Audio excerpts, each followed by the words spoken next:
welcome back to Le Petit Kitchen. I'm Susie. I hope you're enjoying our little videos because we're enjoying making them. I was thinking about what to do today, and I thought it made me think about that cooking and food is often a cultural experience. Now, I'm an American. My families have been here so long that the countries they came from are no longer named on a map. So my cultural cooking is steak, hamburger, pork chops, meatloaf. On the other hand, my husband's family came from Greece. His father, my beloved father-in-law, Christo, was first generation Greek Canadian. And I had the opportunity to spend some time with him. He would stay with us in Florida during the winter. And he would write down his recipes for me. So I have these treasured recipes, and I would like to share one of them with you today. And let me tell you that being part of this family is like living in a movie about Greek family. The only thing missing is the Windex. So today we're going to make one of Christo's recipes. It's called beef kapama, which is a tomato-based meat sauce infused with cinnamon. And it's absolutely delicious. What we're going to start with is 3.5 to 4 pounds of beef chuck roast. You're going to cut the meat into cubes. They don't have to be terribly small. This is going to cook for about 5 hours, so the meat will fall apart as towards the end there. We're going to start by covering it about a tablespoon of olive oil. My father-in-law will go, enough. And we're going to pepper it. We're not going to salt it at this time. We don't salt until the end. We don't want to dry out the meat. We're going to browning it. It's going to seal in the flavors. Okay.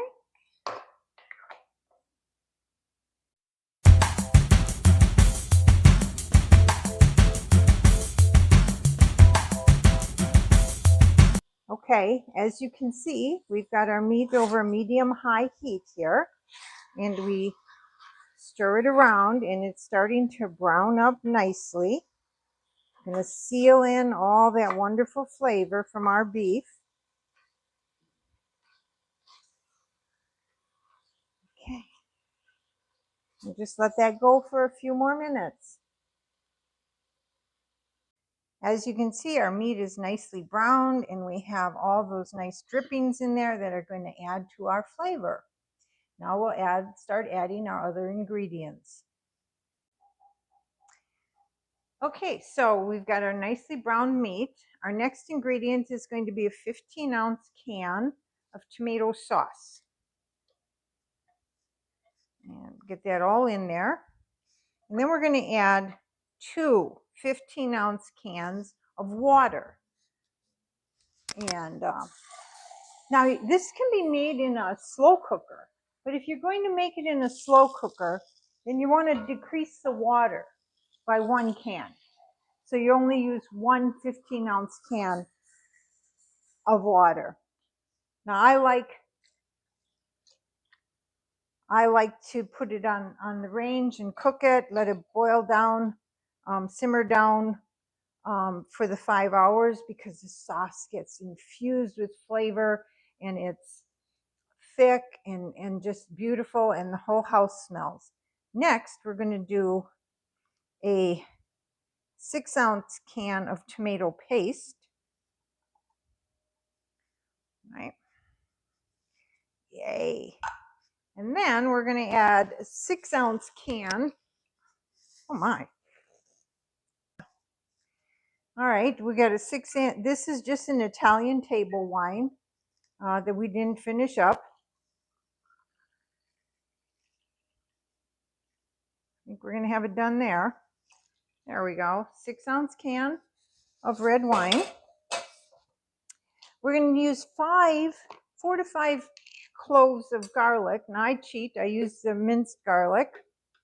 1, 2, 3, 4, 5. My family loves garlic. In fact, if I want their attention, I put on a dish that has garlic in it. Then we're going to add cinnamon sticks, 2 of those, and a tablespoon of ground cinnamon. Well, maybe not. And once again, my father-in-law would be like, a little bit more. But there you go. All right, we're going to mix that all together. All right. Okay, and this is what we look like. Now we're going to sit here on the stove and we're going to simmer for about 5 hours until we're thick and savory. And then we're going to be serving this over penne pasta with burnt butter. So we'll make that in our next step. Okay? Okay, so we've been simmering for an hour and a half or so.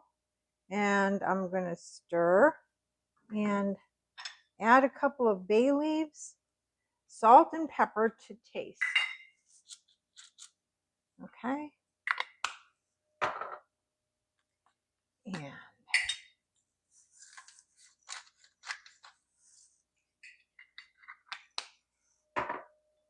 you can see how it's starting to thicken up.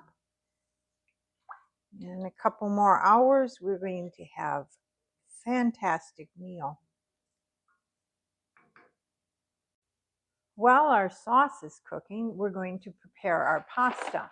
I use penne, 1 pound penne. I have 4 quarts of water and salt. Now, the old yayas will tell you that the water you cook your pasta in should taste like the sea. There was old rumors that they used to use seawater. I don't think I would do that, but we are going to add salt. We're going to add about you might add salt. There we go. 1 tablespoon per quart.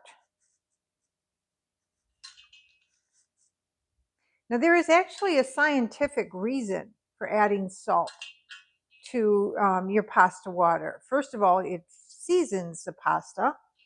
And secondly, pasta is very starchy. And when you cook the pasta, the starch molecules absorb the water and they become sticky and they're released into the water. The salt molecules bind with the starch molecules and to keep them from gelling. It slows down what they call the gelation, so you have less sticky pasta. There we go. And we're just going to cook that for about 20 minutes al dente. And there you go. So our sauce is done cooking. It's been 5 hours. You can see how nice and thick it is. That's our cinnamon stick. We'll dig that out. All right. Our next step before serving is to prepare our burnt butter. You need 1 stick of salted butter, and you're going to melt it in a pan. Okay, now you can see our butter is melted and bubbling here. Watch it very carefully and stir it. It's going to start to brown. We have our burnt butter or our brown butter to pour over our pasta.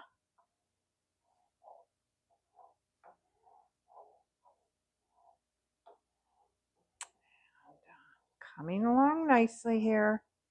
We don't want any burning.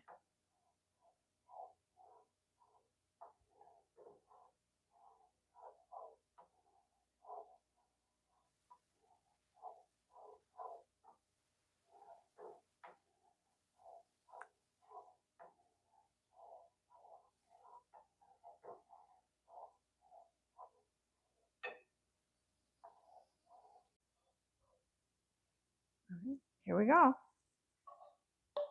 Let's scrape in all that buttery goodness there.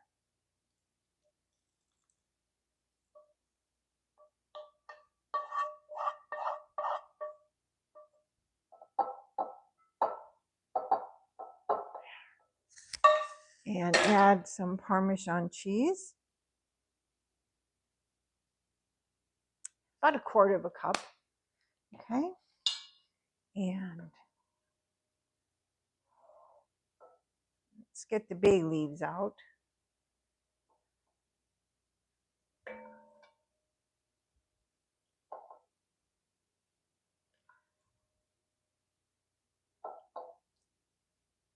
Another bay leaf there.